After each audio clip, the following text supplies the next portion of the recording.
On va terminer ce voyage dans l'économie régénérative et inclusive. Ce voyage dans les mots aussi, on a beaucoup parlé des mots, ça me fait plaisir. Je vois que tout le monde a suivi la métaphore, donc je vous en remercie.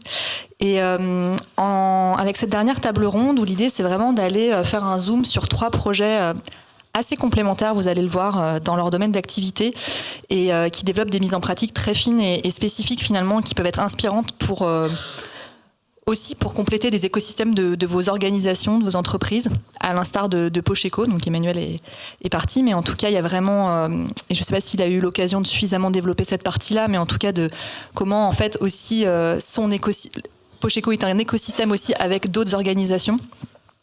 Et transforme finalement cette zone d'activité en activité régénératrice. Donc voilà, peut-être que ça nous donnera des idées d'écosystèmes à construire avec ces 3 projets-là. Vous avez donc en commun en fait de proposer des activités régénératrices des écosystèmes urbains et ruraux qui répondent à des enjeux qui sont tous liés donc soit à l'hydrologie, la biodiversité, l'alimentation et les sols. Pas mal de sujets qu'on a déjà abordés en fait finalement depuis le début de cet après-midi. Plus particulièrement avec Baptiste Laurent, on va aborder, donc tu es cofondateur et CEO de Vertuo, la question des îlots de chaleur urbains. C'est pareil, on en a parlé tout à l'heure avec Frédéric Tribalo notamment, la gestion des eaux pluviales et la revégétalisation des sols artificialisés, donc plutôt dans les zones urbaines, mais pas que. On va parler aussi d'agriculture régénérative, d'alimentation locale et de revenus agricoles avec toi, Cécile Cabon. Donc, tu es responsable communication et financement de Cultive. Et puis on va parler, alors pardon, je fais un gros raccourci, mais tu vas pouvoir développer d'abeilles et de suivi et développement de la biodiversité avec toi, Michael Van Kutsem, tu es cofondateur et CEO de Biodiversity. Donc, ce que je vous propose pour cette dernière table ronde, c'est on va prendre un petit temps pour chaque intervenante de 5 minutes pour qu'ils présentent, leur activité. Donc, vraiment, l'exercice du pitch, quoi. De 5 minutes pour convaincre. Et ensuite, on prendra une petite trentaine de minutes pour approfondir un petit peu les sujets ensemble, tous les 4. Et puis, évidemment, on terminera avec vos questions de la salle. Ça vous va comme ça ? Pour essayer de clôturer vers 17h. Non, j'ose plus dire. C'est parti. On n'a pas déterminé d'ordre, c'est vrai. Qui veut commencer ? Je sais pas. C'est dans quel ordre ? Baptiste. Ah oui, bah super. C'est bien fait finalement. Bah, c'est à toi, Baptiste. Tu commences, ouais. Après on votera. Sans transition. Et bonjour à tous. Donc voilà, nickel, parfait. Déjà merci pour cette invitation et puis pour cette opportunité de vous présenter donc Vertuo. Faut que je me dépêche parce que moi j'ai juste 5 minutes. Donc Vertuo, donc nous on est, vous m'entendez bien, une solution de récupération, de revalorisation des eaux pluviales en ville, à des fins de renaturer, revégétaliser des sols urbains dans lesquels on n'a plus accès à un sol fertile. Donc l'idée, le point de départ vient de mon associé Elodie qui est designer, qui fait beaucoup de bio-inspiration, donc c'est de l'inspiration par le vivant, comment dupliquer des fonctionnements qui existent dans la nature dans des endroits où on n'a plus trop de nature. Et l'idée a été de dupliquer le fonctionnement de la nappe phréatique qui existe dans la nature pour la ville. Donc elle a créé un système modulaire qu'on voit en éclaté sur l'écran, qui consiste en une nappe phréatique qui va être dimensionnée selon la région. Donc on a des sortes un peu de modules comme des Lego, adaptés région par région. Une nappe qui collecte les eaux pluviales qui viennent des rues, des trottoirs, des toitures en ville. Ensuite, on a une filtration en 2 qui va filtrer ces eaux, éliminer les polluants urbains, dont les hydrocarbures, par exemple. On élimine 99% des hydrocarbures. Et puis ensuite, la partie substrat, plantation, pour permettre du coup de végétaliser sans aucune contrainte d'arrosage le sol urbain. Donc la finalité, c'est vraiment un module comme ça. Donc je prenais l'image du Lego tout à l'heure, c'est vraiment ça. Des Lego de tailles différentes, adaptés au territoire. Donc on travaille aussi bien aujourd'hui sur la zone méditerranéenne que zone océanique ou le nord de la France. Donc adapté aux pluviométries locales, mais aussi au climat local, par l'adaptation de la palette végétale endémique, qui va du coup reprendre toutes les plantes qui existent sur un même territoire. Donc comment ça s'intègre, hein. L'idée c'est de venir vraiment dans le sol urbain en priorité, donc tous les endroits où il suffit pas juste de creuser dans le sol, mettre de la terre et planter un arbre. Donc typiquement, vous voyez, on a fait un énorme projet sur le parvis de la Défense. Voilà, c'est des typologies comme ça, sur dalles. Donc des modules qui vont s'enterrer, récupérer les eaux de pluie qui viennent sur des sites imperméabilisés existants, comme des routes, des trottoirs, ou vous voyez toutes les conduites d'égouts qui existent, ou venant des gouttières aussi. Donc l'idée c'est de recréer des mini-cycles de l'eau de manière la plus efficace possible, au plus d'endroits possible dans la ville, et de se permettre soit d'être complètement étanche quand on peut pas infiltrer, ou alors vous voyez sur la toute gauche la possibilité de, quand on a accès pas très loin à un sol fertile infiltrant, de pouvoir infiltrer progressivement pour que l'eau elle retourne à la véritable nappe phréatique du sol. Voilà quelques photos, hein. Donc l'idée c'est vraiment d'avoir un aménagement qui est soit complètement fondu dans le paysage. Vous voyez, il y a des aménagements un peu sur la gauche, en bas ou à droite, donc intégrés dans le sol. On ne se rend pas compte que c'est un aménagement vertueux. Ou alors un petit peu plus visible, comme du mobilier. Donc là, c'est généralement ce qu'on va poser, raccorder à des gouttières. Et donc là, le gros avantage, en fait, c'est surtout d'aller sur de l'actif ancien, des bâtiments anciens, et de pouvoir revégétaliser très rapidement des cours, parce qu'en gros, en une journée, on arrive à revégétaliser 50 mètres carrés sans toucher du coup à la structure.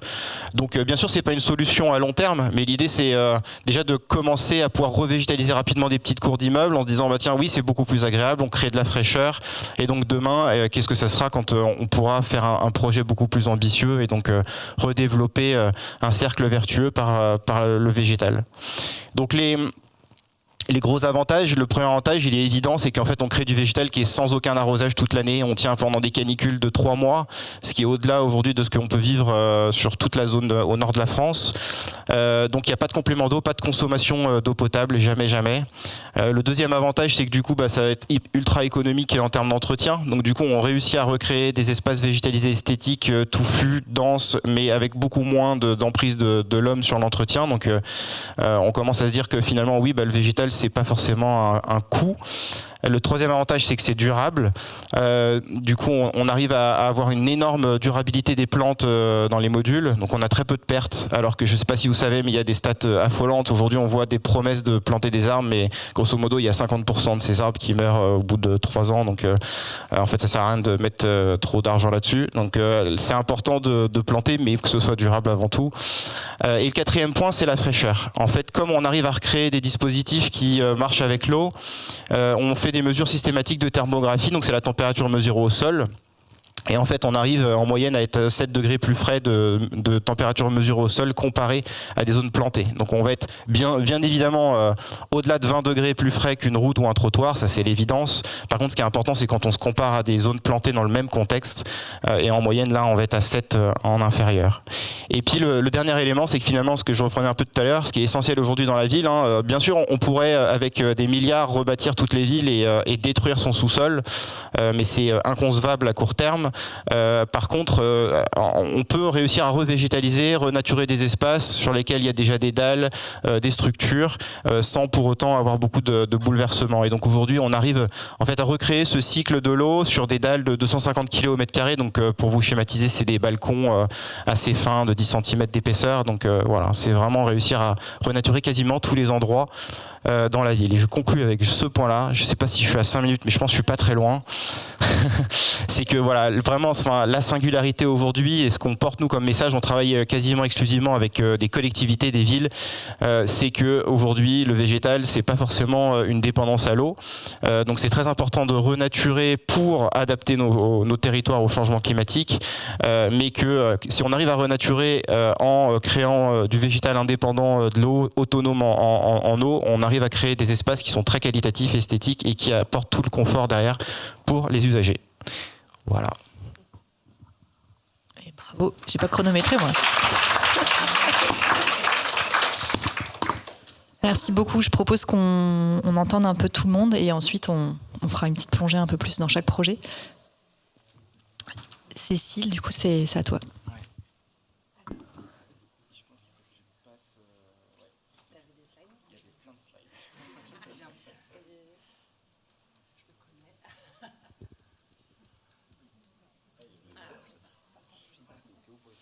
Bonjour à tous et merci, j'en profite aussi pour vous remercier pour l'invitation.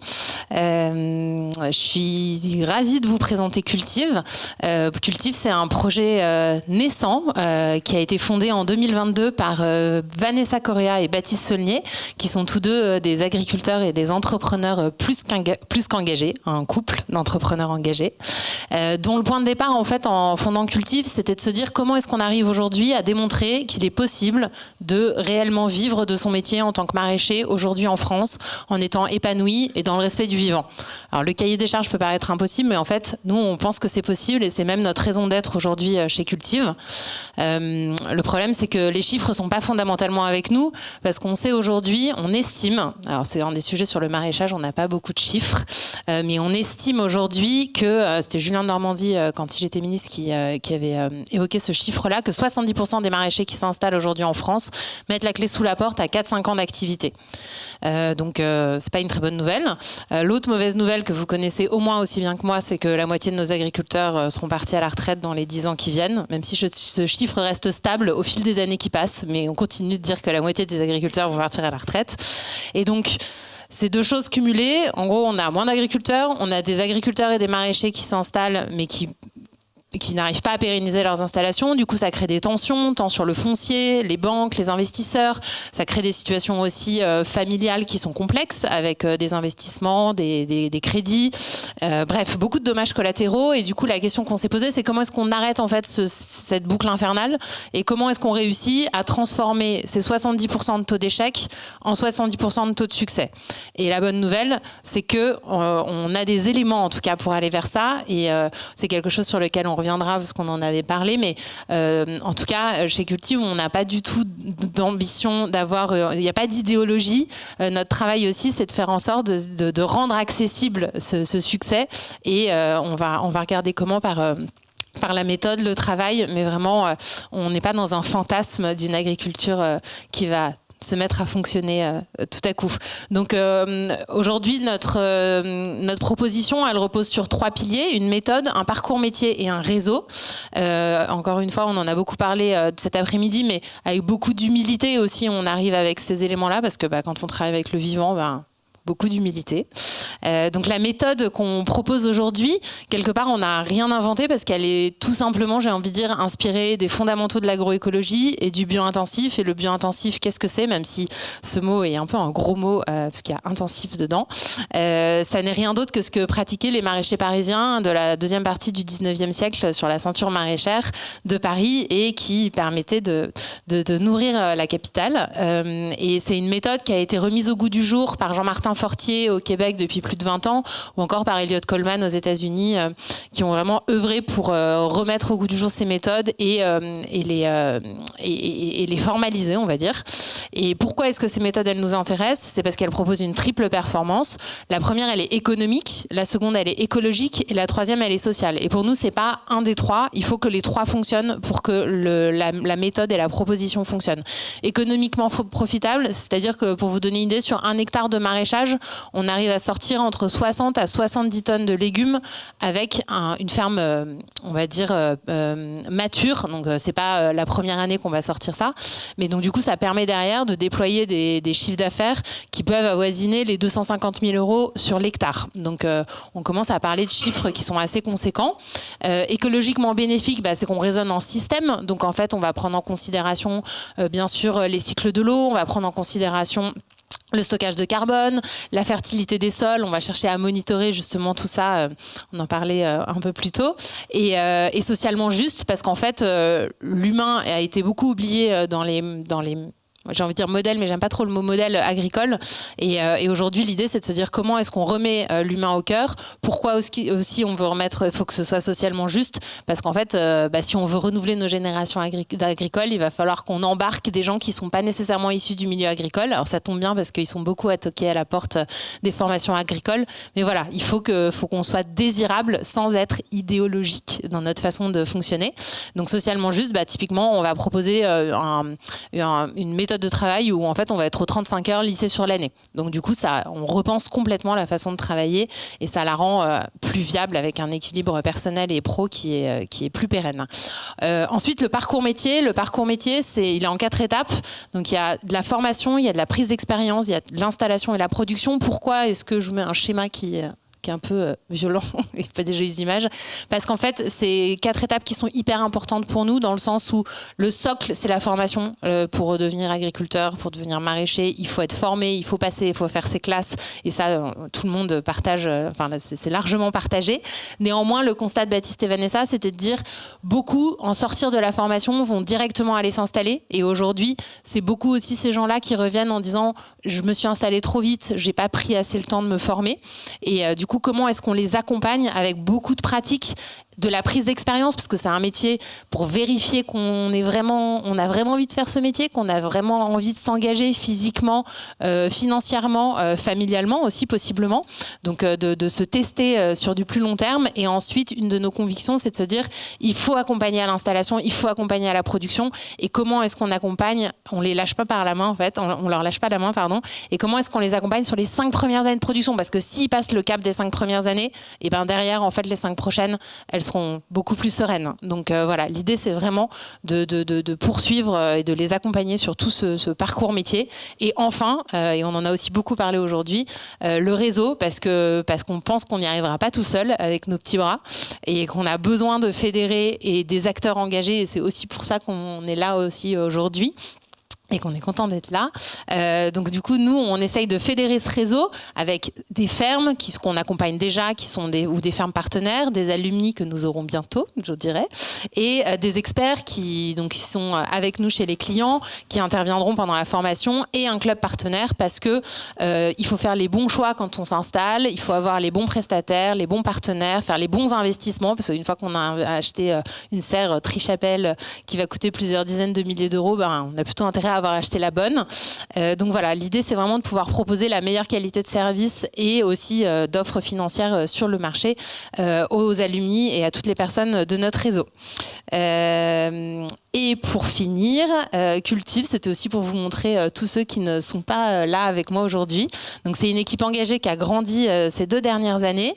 C'est une formation qui commence dès novembre 2024. Donc on va lancer la première session de formation Cultive sur notre campus pas très loin d'ici.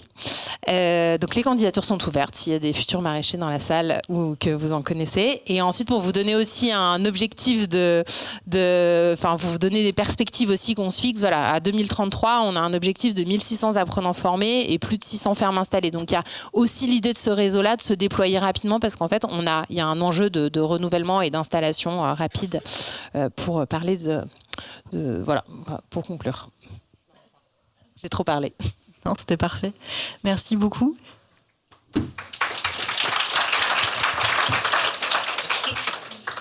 Et donc, Michael van Kutsem va nous parler de biodiversity. Excuse-moi d'écorcher ton nom à chaque fois.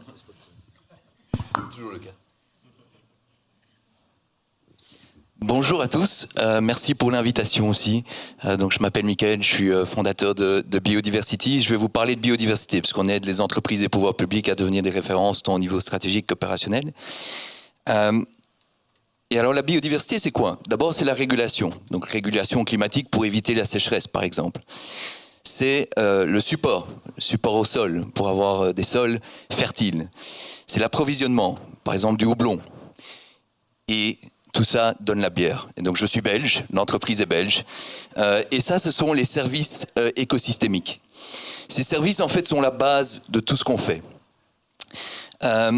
Alors aujourd'hui, vous le savez tous, la biodiversité est en déclin. Donc normalement, ça doit avancer, mais voilà. Plus ou moins 70% des populations d'espèces ont décliné depuis les années 70. Et c'est principalement dû à 5 causes. La première cause, c'est l'utilisation du territoire. La deuxième cause, mais j'en parle pas, c'est l'extraction de ressources. Ensuite, il y a le changement climatique et la pollution. Donc la pollution, aujourd'hui, dans 90% de la population vit dans des secteurs pollués et on retrouve des pesticides dans plus ou moins 45% de nos aliments. Et puis, il y a les espèces invasives. Et étonnamment, en fait, on s'est rendu compte il y a 10 ans qu'il n'y avait pas de solution pour monitorer ces 3 causes de disparition de la biodiversité à une large échelle. Et on s'est rendu compte que la meilleure solution, elle était liée à la nature, et plus spécifiquement à ce petit animal qui n'arrive pas, voilà, aux abeilles. Pourquoi ? Parce que comme vous voyez là, les abeilles, elles vont récolter du pollen. Et donc, nous, on les voit comme des petits drones naturels qui couvrent des zones relativement importantes. Donc, on peut être à l'échelle d'une parcelle avec des abeilles sauvages ou à l'échelle de 700 hectares avec des abeilles domestiques. Donc, c'est 1,5 km. Et elles vont visiter des milliards de fleurs dont elles ramènent du pollen. Qu'est-ce qu'on fait avec ce pollen ? On le récupère. Pourquoi ? Parce qu'il contient l'ADN des plantes et il fixe les polluants de l'air et du sol. Et donc, à travers le pollen, en fait, on peut voir tout ce qu'il y a comme polluants agricoles, industriels et toute la diversité végétale qui contient du pollen. Et sur cette base-là, on trace l'origine des problématiques en termes de pollution, à quel moment il y a des carences en matière de biodiversité. Et évidemment, on propose des actions pour que les gens puissent améliorer la situation. Donc, par exemple, c'est ce qui nous a permis de changer l'agriculture à l'échelle de régions, de changer des process industriels, de changer la manière dont des villes aménagent le territoire pour avoir des augmentations. Par exemple, ici vous allez voir à Paris, donc ça c'est des chiffres de plusieurs zones à Paris. En 3 ans de temps, on a quadruplé le nombre d'espèces végétales. Et on s'est rendu compte que les JO avaient quelque chose de bon quand même, hein, et donc ils ont planté et ça a eu cet impact. En dessous à gauche, vous voyez des diminutions de pesticides. Donc ça, c'est à l'échelle d'une ville en Belgique où on a diminué de 40%, 30 à 40% l'utilisation des pesticides qui étaient problématiques. Et en dessous à droite, vous voyez, c'est une carrière. Et là, on a pu calculer la contribution de la carrière à l'échelle du territoire. Et on est passé de 30% de contribution, ça veut dire que les espèces végétales qu'on retrouvait sur ces 700 hectares provenaient à concurrence de 30% de la carrière. Et en changeant les pratiques, on est monté à plus de 50%, avec un impact positif pour eux dans le cadre de l'obtention de permis et autres. Et donc, on travaille pour un ensemble d'acteurs, agroalimentaire, l'eau, protection de l'eau, l'industrie, panneaux solaires, énergie renouvelable et les villes. Voilà. Et donc, on est aujourd'hui, j'ai du mal avec ce... on est sur plus de 100 000 hectares, dans plus de 20 pays, et on est devenu le plus gros employeur au monde aujourd'hui avec 30 millions d'abeilles qui travaillent pour nous à travers le monde, et on est en train d'essayer de développer des plateformes aujourd'hui parce qu'on a beaucoup de données pour rendre ces données plus accessibles, parce qu'on se rend compte que quand les gens ont la donnée et un peu de conseils, eh bien c'est plus facile pour eux d'agir correctement et de manière ciblée. Et donc on essaie de construire ça pour rendre cette donnée beaucoup plus accessible. Merci. Merci beaucoup. Je voudrais te mettre en garde quand même, Mickaël, parce que ici à Nantes, il y a un projet qui s'appelle l'International des rivières, où en fait il y a quelqu'un qui s'appelle Camille de Toledo qui travaille sur justement, et si on dotait de droits les entités autres qu'humaines qui nous rendent des services, comme on dit, écosystémiques, qu'est-ce que ça donnerait si elles nous réclamaient des droits? Je pense que ça va te coûter très cher. Ça me coûterait très cher, de fait. Mais c'est pas tout à fait vrai, parce qu'on paye en fait donc tous les apiculteurs, etc. Et les abeilles en moyenne, donc il y a 30% de déclin des colonies d'abeilles en Europe, et sur nos projets, il y a moins de 5%. Donc en tout cas, il y a un bénéfice en termes de santé des abeilles, donc ce qui est déjà bien. Une taquinerie. Mais ouais, bien répondu. Ben merci pour ces plongées là dans 3 univers différents, mais pas tant que ça. J'aimerais bien revenir un petit peu sur ton projet, Baptiste, parce que toi tu nous parles d'hydrologie et tu le lies à la végétalisation des villes. On a vu que c'est un enjeu effectivement, et ça relie un peu aussi l'enjeu de du ménagement des territoires, et la loi.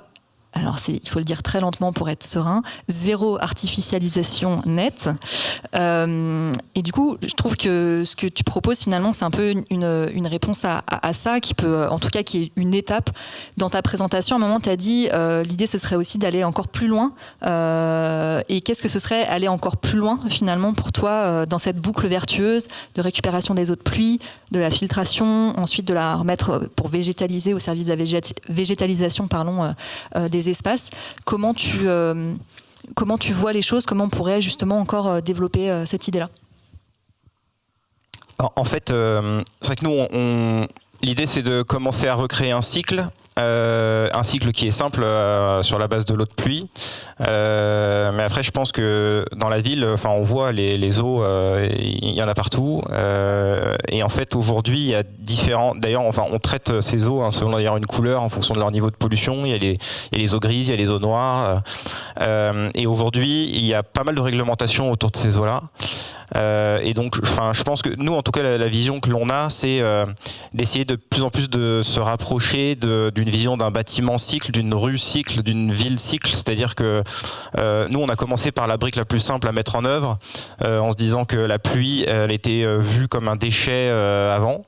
Il fallait vite l'éliminer, l'envoyer dans un avaloir et l'envoyer dans l'usine qui allait la traiter pour la remettre dans nos robinets.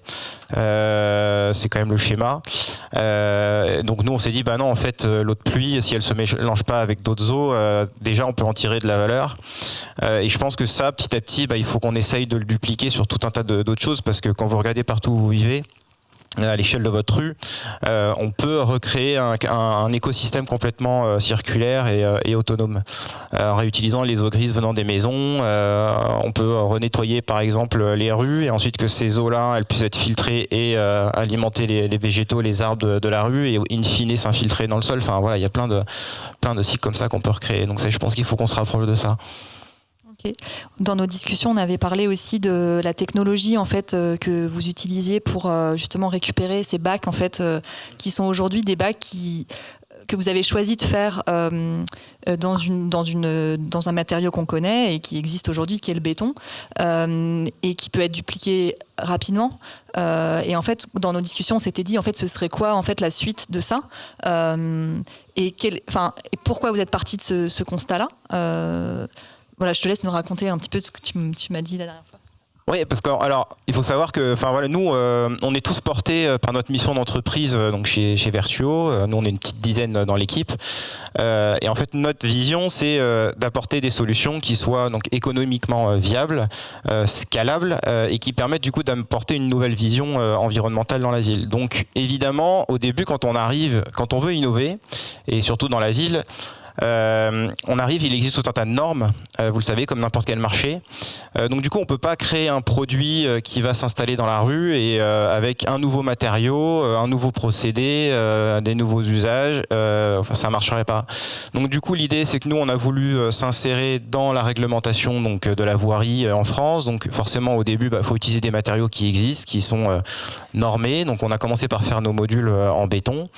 Ensuite, on a commencé à tester des bétons qui sont décarbonés et sur lesquels on a fait des tests de résistance. Pourquoi le béton ? Parce qu'en fait c'est le seul produit aujourd'hui qui résiste à des contraintes de choc et qui sont autorisés en bordure de voie tout simplement. Donc on a déjà par rapport à la première version de 2020, on a baissé de 30% notre poids carbone en changeant du coup des agrégats et du ciment. Et en fait, on va tout le temps être sur cette voie-là. Petit à petit, notre idée, c'est de réussir à avoir même en fait un bilan carbone négatif in fine, parce que si on arrive à créer un système planté qui produit suffisamment de matière organique et qui en plus utilise peu de matière initialement, on a vraiment quelque chose qui est favorable. Donc l'idée, c'est de tendre vers ça, mais en fait d'accompagner aussi les normes et les réglementations par la preuve, par l'exemple. Merci pour ça, ça me fait penser, je ne sais pas si je t'avais posé cette question-là, mais waouh. D'un coup, c'est... Ok. Ah oui. Ok. La question que je m'étais posée, c'était parce que tu disais qu'en fait finalement ces eaux, en fait on se rend compte que ces eaux pluviales, elles sont polluées, elles contiennent une certaine pollution, donc en fait il y a nécessité en fait de les filtrer. Là je sens que j'ai perdu 90% de l'attention de la salle. C'est formidable. C'est qu'est-ce qu'on on les referme. Ok.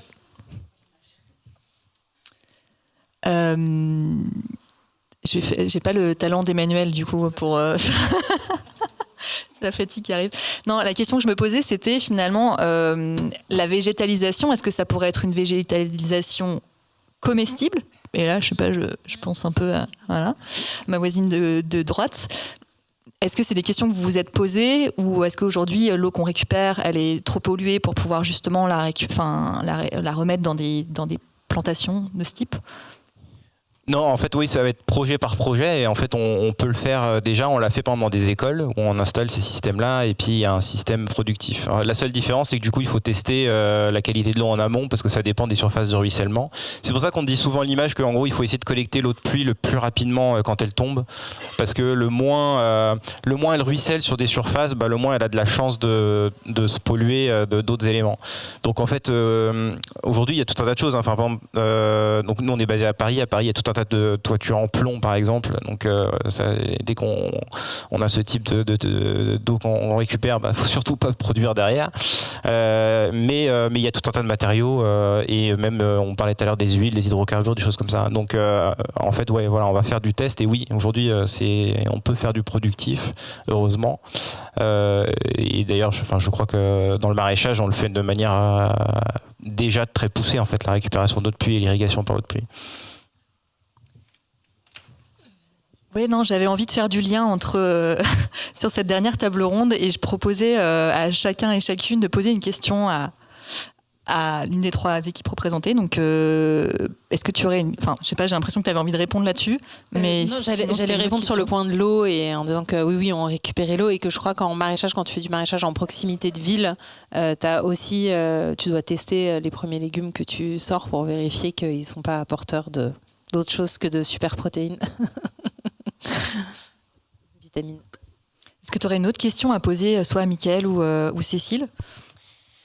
Plein de questions. Avec mon travail. Du coup, ouais, Mickaël, du coup, je me demandais si par exemple tu avais un système qui permettait de venir se mettre sur n'importe quelle ruche, en gros, une sorte de plug que du coup tu pourrais diffuser ultra rapidement partout dans le monde, quoi, c'est ça ou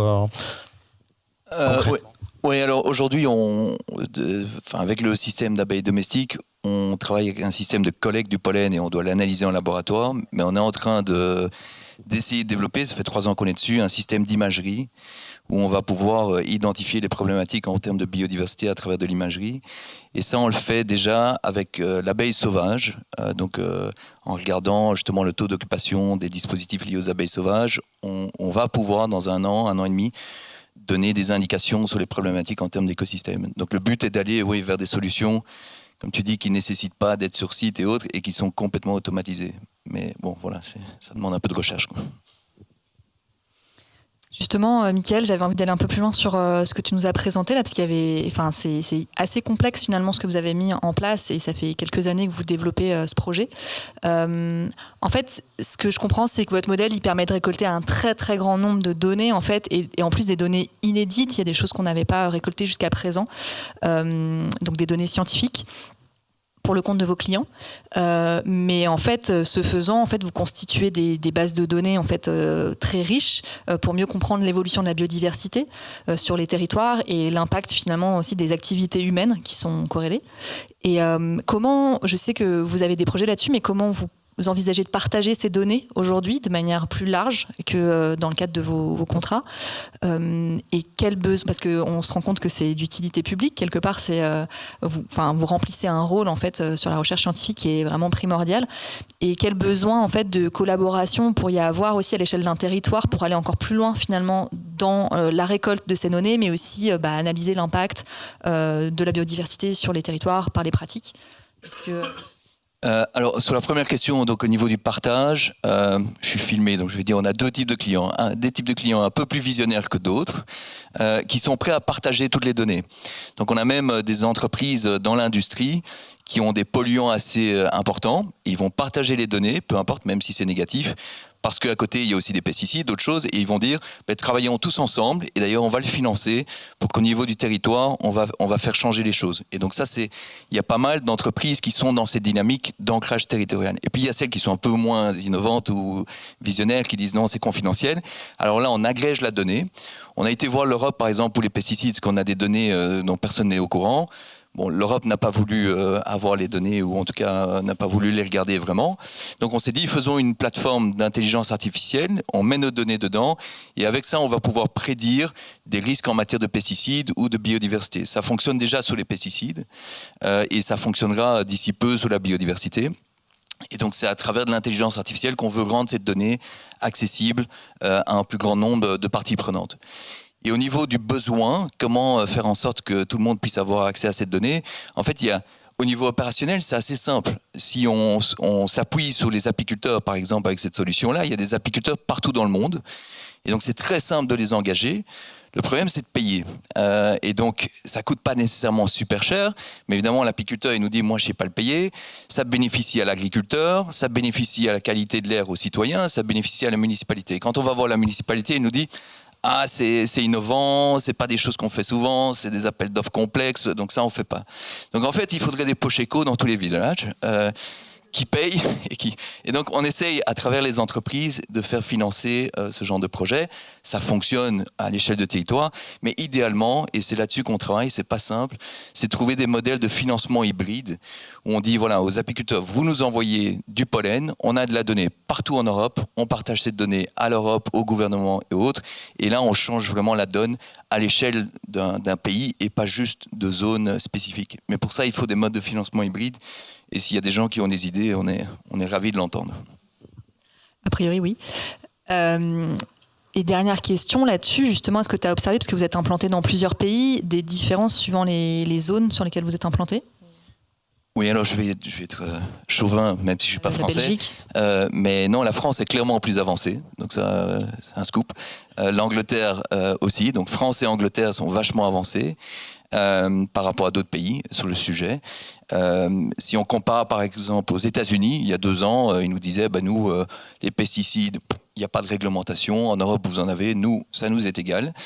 Par contre, là maintenant qu'il y a des réglementations à l'échelle internationale en matière de biodiversité grâce à l'Europe, ou en tout cas des canevas que les entreprises vont devoir suivre, là on voit par exemple que les États-Unis sont en train d'accélérer fortement sur le sujet. Donc j'ai bon espoir, il y a 5 ans je me disais ok c'est mort. Aujourd'hui j'ai bon espoir qu'à l'échelle internationale, en tout cas les entreprises, les grosses au début, agissent vraiment sur le sujet.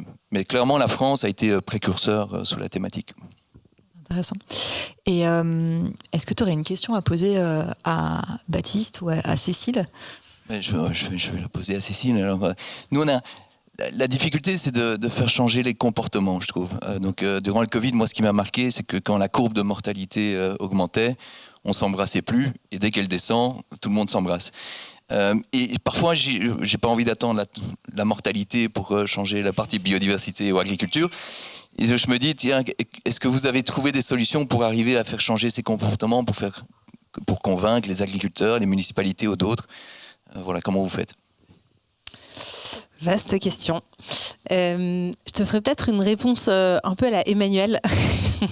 Notre maître à tous. En disant que justement, je pense que la posture, en tout cas, qu'on essaye d'avoir, c'est de pas essayer de convaincre et plutôt essayer de, on en parlait aussi un peu plus tôt dans l'après-midi, de faire la démonstration, la preuve par l'exemple, un peu de montrer que ça fonctionne pour essayer d'inspirer et derrière d'essaimer en disant, voilà, après chacun va y voir une méthode qui le satisfait ou non, ou il trouvera ce qu'il souhaite. Mais du coup, ce que je trouve assez réjouissant là-dedans, c'est qu'en effet, on est proactif parce que nous on avance et on continue, on trace notre sillon, mais quelque part après qui veut s'y joindre, et du coup c'est ça aussi que je trouve assez réjouissant dans ce genre de démarche, quoi. C'est que, et puis moi j'ai un tropisme, je viens du monde de la communication, donc où je suis assez convaincue qu'il y a tous les récits, on en a aussi déjà parlé, mais tous les récits sont à réinventer, et surtout en matière d'agriculture aujourd'hui et en maraîchage en particulier. Il y a des cas particuliers, il y a des personnalités qui émergent, mais comment est-ce qu'on a réussi à écrire un récit collectif et à faire société, à faire collectif aujourd'hui sur les sujets de l'agriculture, en réconciliant les urbains et les ruraux. En fait, je trouve qu'il y a un enjeu de dépolarisation aussi du débat. C'est très dur, et même moi, quand j'ai fait ma transition, j'ai trouvé ça très sportif de me confronter, entre guillemets, à plein de façons de penser différentes dans le monde de l'agriculture que je découvrais, en fait. Et du coup, j'étais là, mais non, on m'a dit ça la dernière fois, on peut pas me dire un truc différent ce coup-ci, parce que sinon, comment je continue à apprendre, en fait. Et du coup, cet exercice exercice-là et cette gymnastique, alors moi ça a été sportif, ça l'est toujours, et je trouve ça hyper intéressant, mais j'ai l'intuition que c'est un peu... j'ai l'impression qu'on doit un peu tous en passer par là, quelque part, sans vouloir faire d'injonction, mais c'est un chemin personnel, mais néanmoins, j'ai l'impression que voilà, faut qu'on se confronte et qu'on dépolarise le débat pour se confronter à d'autres avis et comprendre que finalement, c'est un peu comme dans le vivant, en fait, tout fonctionne ensemble et que c'est avec aussi des gens avec qui on n'est pas d'accord et qu'on réussira à construire ce qu'on espère voir advenir demain. Donc oui et non. Ouais. En fait, le projet de Cultive, quand tu m'en as parlé, je me suis dit waouh, c'est extrêmement ambitieux. C'est-à-dire qu'il y a non seulement en fait cette idée de contribuer à déconstruire les mythes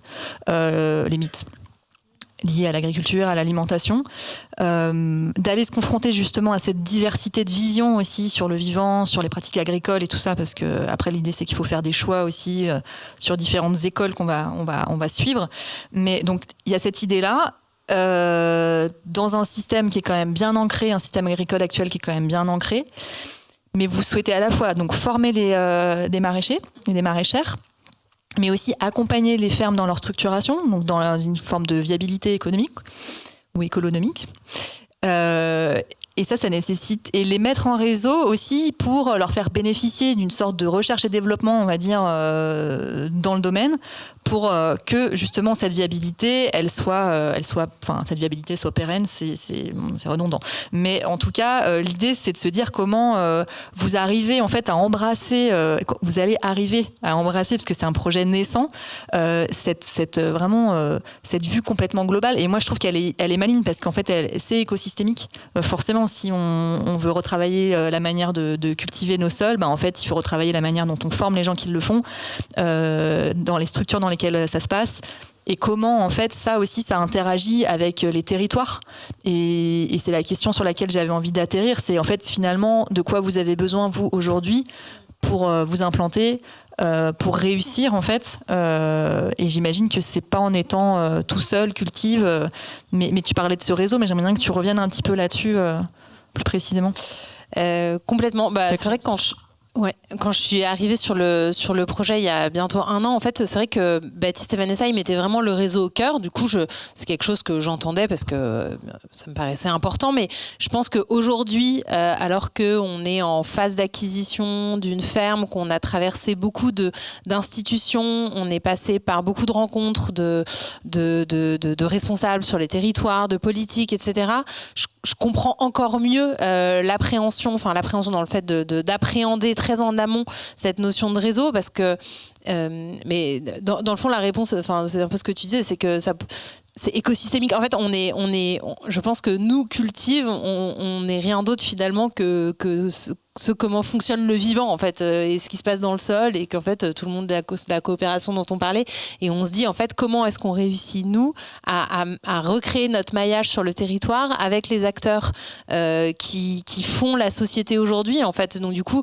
pour moi, l'enjeu, c'est comment est-ce qu'on réussit à parler à tout le monde, pas en faisant de la langue de bois, mais juste en expliquant, non pas en essayant de convaincre, mais en expliquant, en démontrant que ça fonctionne, en rencontrant des gens, en allant sur le terrain, en faisant venir. Je me souviens, Baptiste et Vanessa, ils disaient à chaque fois, il y a une ferme que Cultive a accompagnée il y a 2 ans qui s'appelle une ferme du Perche. À chaque fois qu'ils emmènent quelqu'un sur une ferme du Perche, en fait, ils disent c'est magique en fait ce qui se passe. Il n'y a plus besoin de mettre des mots en fait sur qu'est-ce qu'on pense qu'il faudrait mieux faire ou quoi.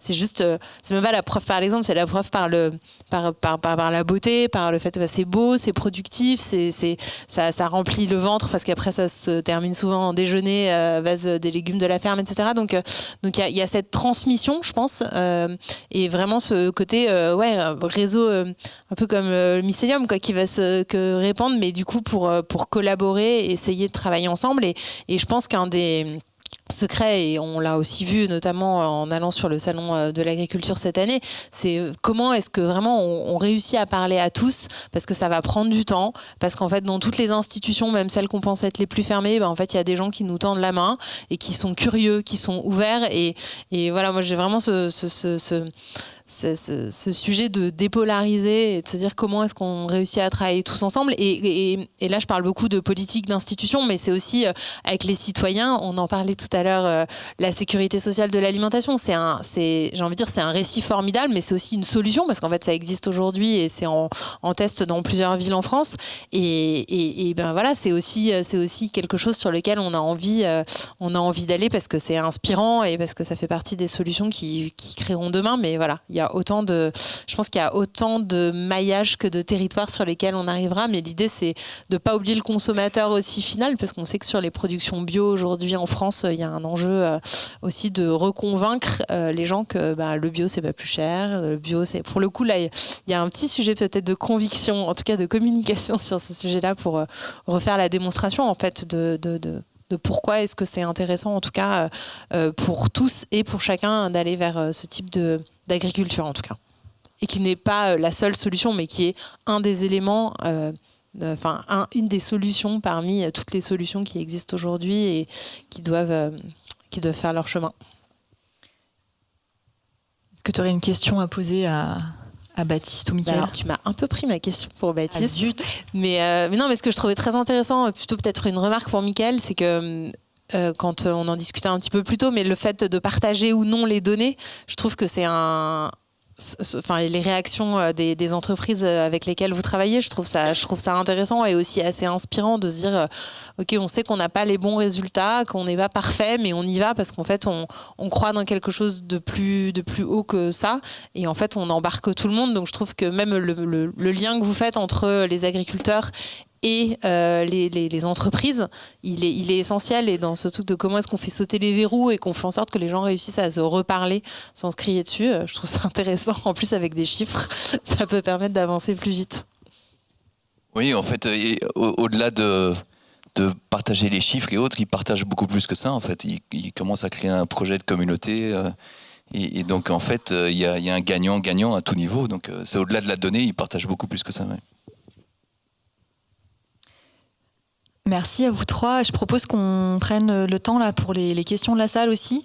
Oui, du coup, il y avait une solution pour tous tes problèmes, je crois, Mickaël, qui était par là-bas. Il y avait une idée de financement hybride, apparemment. Tout à l'heure, ça a réagi à ce moment-là, en tout cas. Bon, merci beaucoup. Je propose qu'on s'en reparle après. Ça, c'est bon signe, généralement. Par contre, j'ai une question du coup qui effectivement concerne le financement, mais pour Cécile. Du coup, si tu peux nous expliquer un peu comment vous amortissez en fait les financements de projets dans l'installation, parce que j'imagine que c'est le moment où les coûts sont les plus élevés et en fait du coup la récolte probablement n'y est pas encore. Donc voilà, si tu peux juste expliquer comment tu finances. Tout à fait. Alors du coup sur les projets, alors nous là on est en train de monter on va monter dans les mois qui viennent notre ferme, et en gros alors déjà pour financer les fermes, donc c'est des fermes sur lesquelles comme on est sur des petites surfaces, on est sur des fermes des modules de 5 hectares avec 1 hectare de maraîchage. On optimise au maximum les investissements initiaux, donc on essaye d'aller chercher des investissements plutôt plus bas. Et ensuite, du coup c'est ma deuxième casquette moi chez Cultive, je travaille sur comment est-ce qu'on va chercher des financements. Donc là je travaille notamment sur les financements publics, donc il y a des aides que ce soit de l'Europe, du coup qui redescendent chez les régions, mais qui peuvent nous permettre de financer en partie, on va dire, entre 20 et 30% des fermes. Je suis encore sur les dossiers, j'ai pas encore vu la couleur à la fin, mais en tout cas la projection c'est celle-ci, et on sait que ça devrait fonctionner comme ça. Donc il y a un gros volet comme ça, et ensuite les fermes on les monte aussi par étapes. L'idée c'est pas de tout investir au début, mais d'être progressif, d'être raisonnable aussi, et de se dire que on calibre aussi les projets en fonction des moyens et des investissements que les porteurs de projets ont envie de faire. Donc c'est vraiment pas du tout un modèle justement qu'on va dupliquer et qui va être soit trop important financièrement, soit mais donc du coup on essaie vraiment de personnaliser, de calibrer, et donc le financement là il y a l'apport personnel que les gens feront, il y a les aides et financements qui viennent derrière, et après en fait il y a la vente, donc dans les revenus qu'on a, il y a en effet le maraîchage qui est vraiment l'activité principale. Et après, sur les fermes, on cherche aussi à faire de la diversification pour pas mettre tous nos œufs dans le même panier. Et donc du coup, il y a aussi du petit fruit, du verger, il y a des poules pondeuses, mais à petite échelle pour que ça soit pas une usine à gaz qui permet aussi de dégager des revenus complémentaires sans une charge de travail trop conséquente. Donc voilà, on essaye de diversifier au maximum, mais en restant néanmoins, en tout cas à aujourd'hui, parce que tout peut être amené à évoluer aussi par la suite, mais sur un modèle agricole. Je veux dire, pour l'instant, on ne se dit pas qu'on va faire de l'hébergement ou quoi en diversification de modèle. On est vraiment sur prouver qu'on arrive à vivre de son métier d'agriculteur en restant agriculteur chaque jour. Merci. Une autre question? Du coup, je dirais pareil, on s'en reparle après. Super. Oui, il y a une question devant. Tout devant. Une question pour Michael sur le modèle économique. Comment ça fonctionne chez vous? Alors, j'aime bien le comparer au modèle de l'efficience énergétique. Donc, vous mettez dans un bâtiment des data loggers, des capteurs de données. Et puis, vous avez des données sur une plateforme qui vous disent voilà les problématiques et puis des conseils dans l'amélioration. Et vous payez un forfait. Donc ça, c'est un modèle. Donc nous, nos capteurs, ce sont les abeilles. Et puis, il y a une plateforme derrière qui donne toutes les données et autres. Et alors, ce qu'on essaie de mettre en place, mais c'est pas facile avec les entreprises, c'est d'être payé sur l'impact positif. Et donc, on a les données. Après, on peut vous dire exactement ce que vous devez mettre en place, soit un process industriel pour diminuer les polluants, soit aménager pour la biodiversité et autres, et d'être payé sur l'amélioration. Mais je ne sais pas pourquoi les entreprises, elles aiment bien travailler en budget, et donc elles n'aiment pas le variable. Donc on a proposé ça à beaucoup d'entreprises et ça n'a jamais pris. Donc voilà. Est-ce qu'on a encore une autre question? Oui, juste derrière toi, Claire. Ouais. Bonjour, c'est un peu un rebond sur la question précédente. Est-ce que vous avez identifié justement des cas où finalement, pour le même collecte de données ou le même nombre d'abeilles, en fait, la valeur créée ou l'impact potentiel sur l'entreprise, si elle change quelque chose, est beaucoup plus élevé? C'est quoi un peu le top 3 de vos usages, soit des industries, soit des cas très concrets? Ouais, alors, ici, il y a eu un sujet en France sur, par exemple, la production d'eau et le risque pesticide.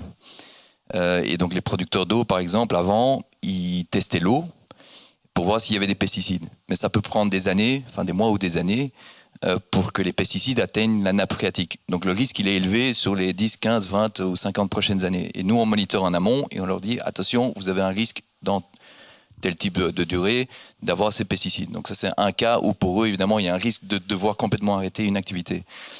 Et puis vous avez de l'immobilier où le besoin, c'est de démontrer qu'ils ont un impact positif de plus en plus. Et donc avec nos données, ils peuvent montrer cet impact positif et puis sécuriser des terrains. Pour autant, évidemment, on travaille avec eux, pour autant qu'ils s'engagent à avoir un impact positif.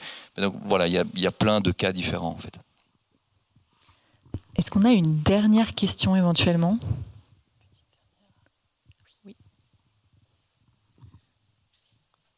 Bonjour, du coup, c'est pour Baptiste. Pareil, même principe. Non. Donc tu disais que pour l'instant vous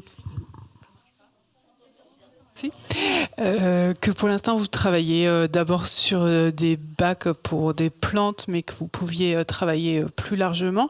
Je sais qu'en Belgique, sauf erreur de ma part, à chaque nouvelle construction neuve, il est demandé de prévoir la récupération des eaux de pluie, ce qui n'est pas du tout le cas en France, ce qui me semble un peu une hérésie à l'heure actuelle.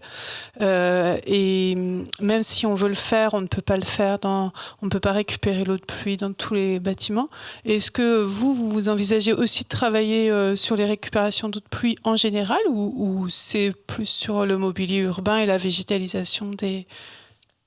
Oui, alors on travaille on travaille de manière générale sur la récupération d'eau de pluie. Après, c'est plus des histoires de volumétrie de projets, parce que comme bien sûr nous, on existe depuis 2020, donc on a besoin d'avoir plutôt des gros projets plutôt que d'adresser par exemple le particulier où on risquerait de se disperser.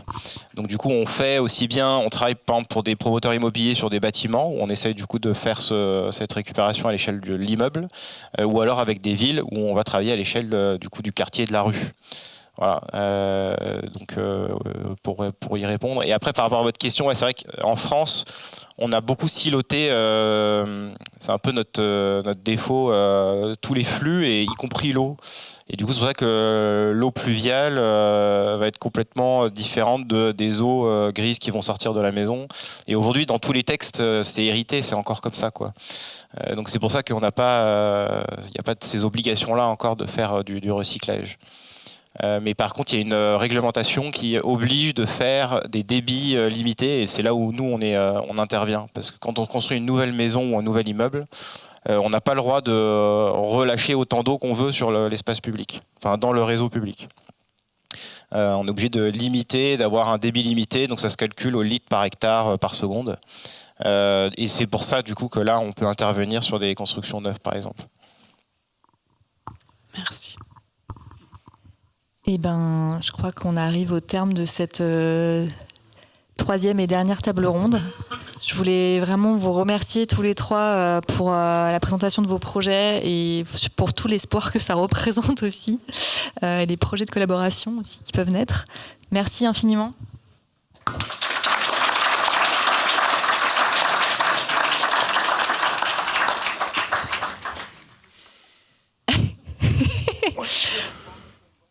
Alors, on se refait très très vite tout ce qui s'est passé. C'est bien pour conclure. J'aurais pas fait mieux parce que c'est très difficile de faire une conclusion, une synthèse après tout ce qu'on a parcouru. Je vous remercie infiniment d'avoir été là, attentive et attentif pour brasser toutes ces idées, pour évoquer tous ces enjeux. Jouer avec les mots aussi, enfin c'est pas uniquement jouer, mais c'est en tout cas leur porter de l'attention. Et se mettre en lien, c'est un projet qui est porté par la CEC Ouest, Charrier, Avenir, etc., mais qui est aussi porté par le Family Business Network. Et j'aime bien cette notion de famille parce qu'en fait je me dis d'entreprise familiale parce qu'elle contient en elle-même cette notion d'entraide, et je pense que c'est quelque chose qui est de coopération, et c'est quelque chose qui a irrigué un petit peu toutes nos conversations jusqu'ici. J'avais envie de terminer sur un autre conseil de lecture. C'est Glenn Albrecht, Les émotions de la Terre, de nouveaux mots pour un nouveau monde. Si vous ne le connaissez pas, je vous invite vraiment à vous plonger là-dedans. C'est passionnant parce qu'en fait, Glenn Albrecht, il invente des nouveaux mots pour essayer de dire ce qu'on pourrait vivre ou décrire les émotions qui sont liées à ce qu'on est en train de vivre, en tout cas. Et il nous propose, et j'aimerais bien terminer là-dessus, en fait, de passer de l'anthropocène à la symbiocène. Donc l'anthropocène, la symbiocène, ce serait vraiment l'ère de l'histoire de la Terre qui serait basée sur la symbiose, succédant à l'anthropocène. Donc au symbiocène, l'empreinte des humains sur la Terre sera réduite au minimum. Toutes les activités humaines seront intégrées dans les systèmes vitaux et ne laisseront pas de traces. Voilà, et comme j'aime bien les mots et les citations, après c'est fini, la dernière. En fait, on peut avoir l'impression, à l'issue de ce genre d'événement, qu'on se sent bien inspiré, qu'on a rencontré des gens bien inspirants, et quand on sort de là, à te dire « mais mince, par quoi je commence ?» Et je suis tout seul, ou on est très peu à faire ça. Un petit peu le principe de réalité qui nous rattrape. Margaret Mead dit « ne doutez jamais qu'un petit groupe de personnes peut changer le monde. C'est toujours ainsi que le monde a changé. » Voilà, je voulais terminer là-dessus et remercier surtout infiniment Claire et Jonathan qui ont organisé cette journée, mais pas que, aussi toute la famille, tout le groupe Charrier qui nous a accueillis ici. Et à la technique, Johan, Léo et Maxime, c'est ça ? Ouais. Non, oui. Et Corentin. Et vous aussi, merci beaucoup.